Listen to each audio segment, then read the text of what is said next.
আসসালামু আলাইকুম। কেমন আছেন আপনারা সবাই? আশা করি সকলেই অনেক ভালো আছেন। তো বন্ধুরা, আবারও হাজির হলাম আপনাদের সাথে নতুন আরো একটি ইম্পর্টেন্ট ভিডিও নিয়ে। আজকের এই ভিডিওতে আমরা যে বিষয়টি জানার চেষ্টা করব সেটি হচ্ছে, সৌদি আরব যদি আপনি আসার পরে আপনি কফিল খুঁজে পান না অথবা আপনি সাপ্লাই ভিসায় পড়ে যান, তাহলে আপনি কাফেলা হওয়ার জন্য কিভাবে আপনার আকামা নাম্বারটা বের করবেন। প্রিয় দর্শক, আপনারা যারা বাংলাদেশ থেকে একটা ভিসা নিয়ে সৌদি আরব আসেন, আপনি যখন নতুন অবস্থায় আসেন, আপনি কিন্তু এটা জানেন অবশ্যই, আপনার ভিসার মেয়াদটা 90 দিন অর্থাৎ 3 মাস থাকে।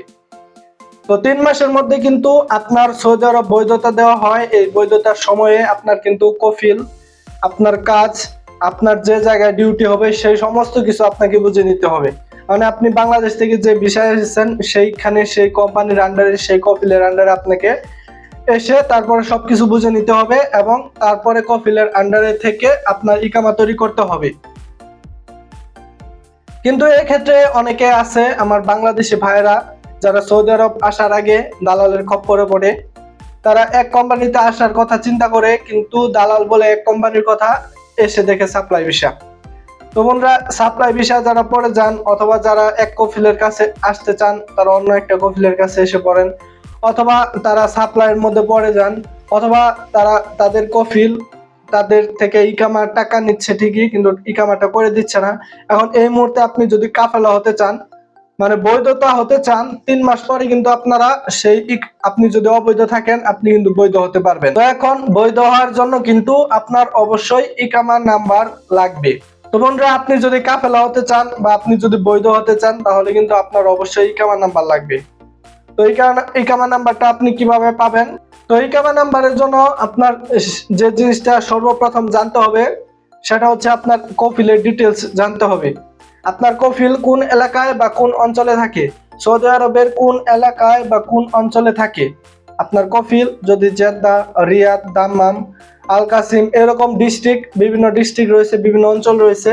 আপনার কফিল, আপনি যে কফিলের কাছে এসেছেন, আপনি বাংলাদেশ থেকে আপনি যে কফিলের কাছে এসেছেন সেই কফিলের আপনার ঠিকানাটা জানতে হবে। তো বন্ধুরা, আপনি আসার পরে সেই ঠিকানাটা জানার পরে আপনি আপনার পাসপোর্টটা নিয়ে সরাসরি সৌদি আরবের জাওয়াজাতের কাছে চলে যাবেন। জাওয়াজাতের কাছে গেলে আপনার পাসপোর্টে অবশ্যই একটা বর্ডার নম্বর থাকবে।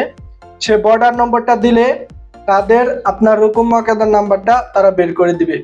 যদি বন্ধুরা আপনার যে ইকামা নাম্বার বা রুকুম মাকাদার নাম্বারটা বের করার যে সমস্ত প্রসেস রয়েছে সবগুলো ঠিক থাকে, আপনার ইকামা নাম্বারটা সহজেই তারা বের করে দিতে পারবে।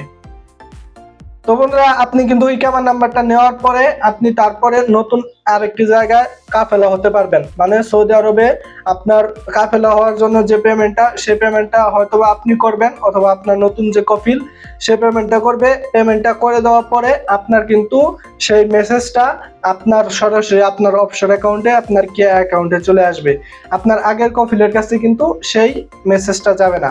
যখন আপনার সৌদি আরব 3 মাস ওভার হয়ে যাবে, মানে আপনি অবৈধ হয়ে যাবেন, তখন সেই ক্ষেত্রে এই কাজটা আপনি করতে পারেন। আপনি কিন্তু খুব সহজেই যে কোনো সময় সৌদি আরব বৈধতা হতে পারবেন যদি আপনার মুআসসাসা বিষয়গুলো সবগুলো ঠিক থাকে।